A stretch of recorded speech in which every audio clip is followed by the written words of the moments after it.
Hello, beautiful people. Is America a Christian nation? What do the documents say? If you've encountered someone who tells you that America is a Christian nation and you don't know what to say or how to respond, I have great news for you. Because earlier this year, the Trump administration backed a 9-hour prayer gathering on the National Mall called Rededicate 250. It was promoted as a redirection of America as one nation under God. And much of the event focused specifically on Christianity and the religious beliefs of America's founders. By the end of this video, you will know exactly how to respond to these people when they tell you America was founded as a Christian nation. And by the way, I just want to say, if you like debunking MAGA bullshit, make sure you're following, because I can do this shit all day long. So first of all, they're trying to argue that America's founders were Christians. Some certainly were. Others held beliefs that were much more complicated than typical Christianity.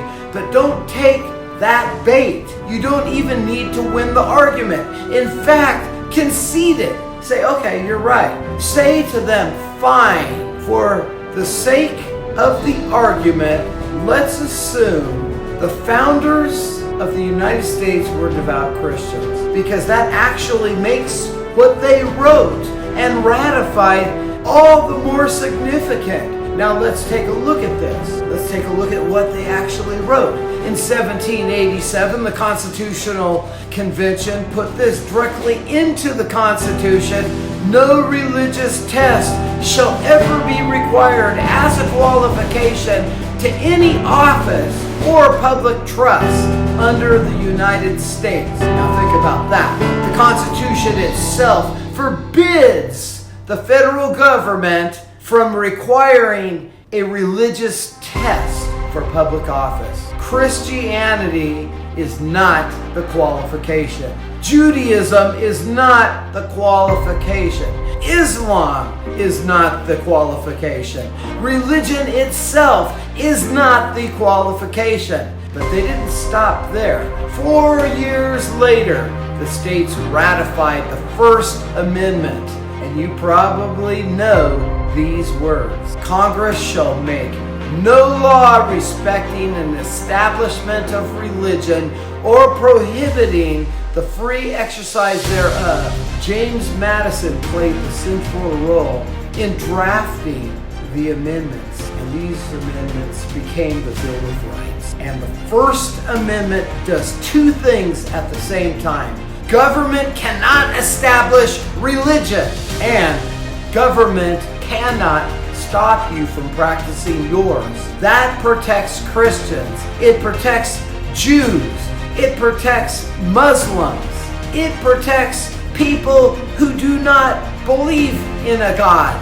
It protects every religion, and it protects people who don't want any religion at all. But here's the third piece people rarely mention, and this one completely undermines the claim that the United States was founded as a Christian government: the Treaty of Tripoli.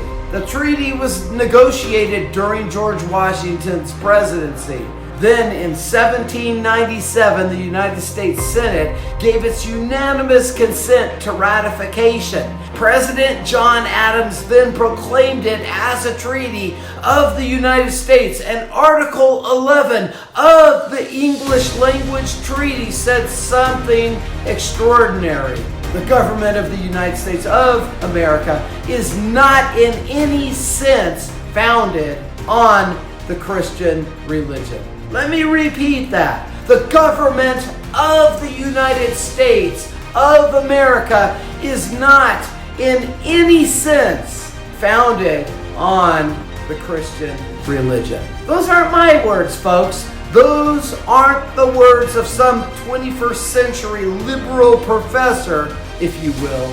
They appear in the English language text of the treaty approved unanimously by the United States Senate and proclaimed by President John Adams. And here's where we need to be precise. That does not mean that the founders were anti-Christian.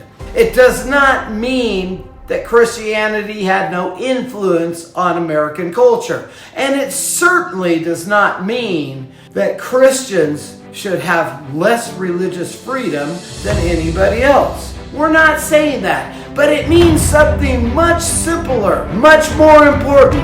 The United States did not establish a Christian government. The Constitution prohibited the religious tests. The First Amendment prohibited establishment. And the Treaty of Tripoli explicitly stated that the government was not founded on Christian religion. So the next time some bozo claims America was founded as a Christian nation, don't waste time debating them. Whether Washington went to church, don't debate that, or what Jefferson thought about Jesus. You don't need that fight. Go directly to the documents, the Constitution, the First Amendment, the Treaty of Tripoli, and then you can say, actually, you're full of shit. And I've got the receipts here.